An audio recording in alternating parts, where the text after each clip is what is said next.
Linda Vitti from Linda Vitti's Life Coaching and Counseling, and today we're going to take a hard look at why many times trauma victims can be vulnerable to predators, to narcissistic folks, and to other people with toxic personalities that are looking to take advantage or harm. Now, the first thing we have to look at is, do we attract them or do they spot us? And I would say they spot us. They look for vulnerabilities. They look for woundings. They look for empathy.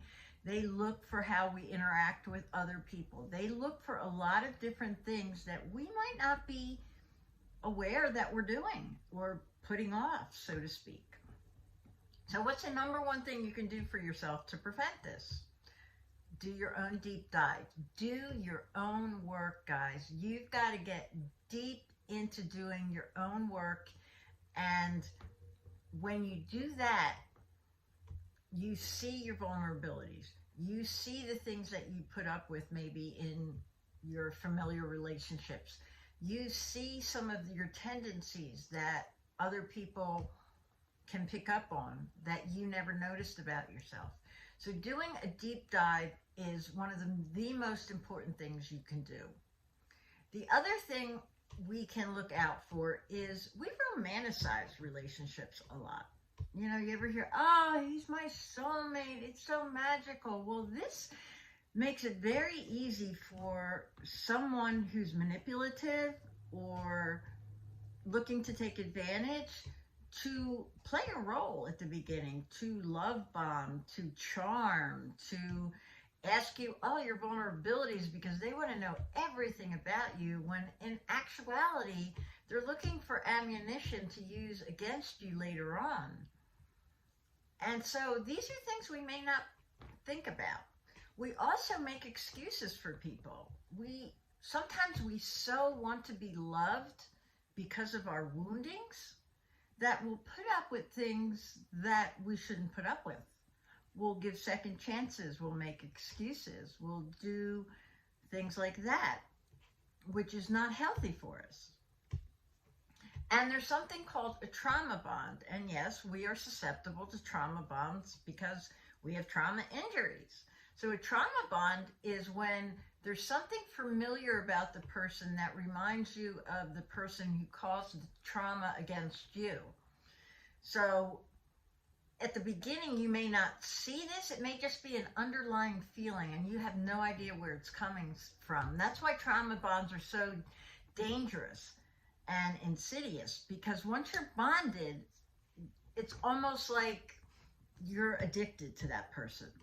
And it's very difficult to break. So you start excusing their behavior. You'll put up with things you wouldn't normally put up with. And it's very difficult to break away because it almost feels like you're going through withdrawal when you break away from that person.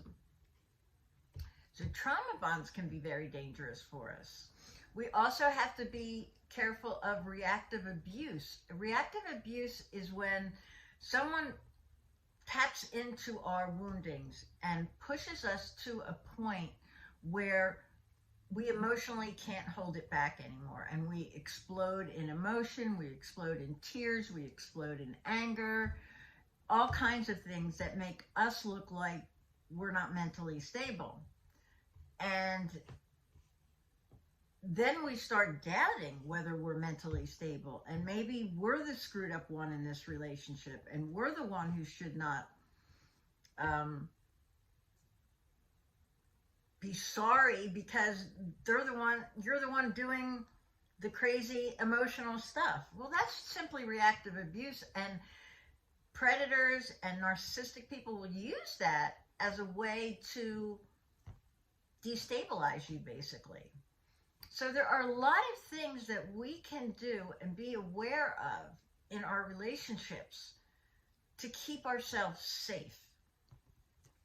And like I said, the most important thing you can do is look at your relationships, look at if there's any toxic stuff there, and if you have not done your own work, then guys, please do your work. Do your healing process. Look at all your patterns. Look at your patterns in relationships. Look at your woundings. Look at your triggers. Look at all of these things, because this will prevent you from getting into a toxic relationship again in the future. Okay, I hope some of these tips and ideas helped you. And if you have any other questions, please find me on Facebook, Instagram. I have a lot about this on TikTok, and you're listening to it on YouTube, so please subscribe to my channel.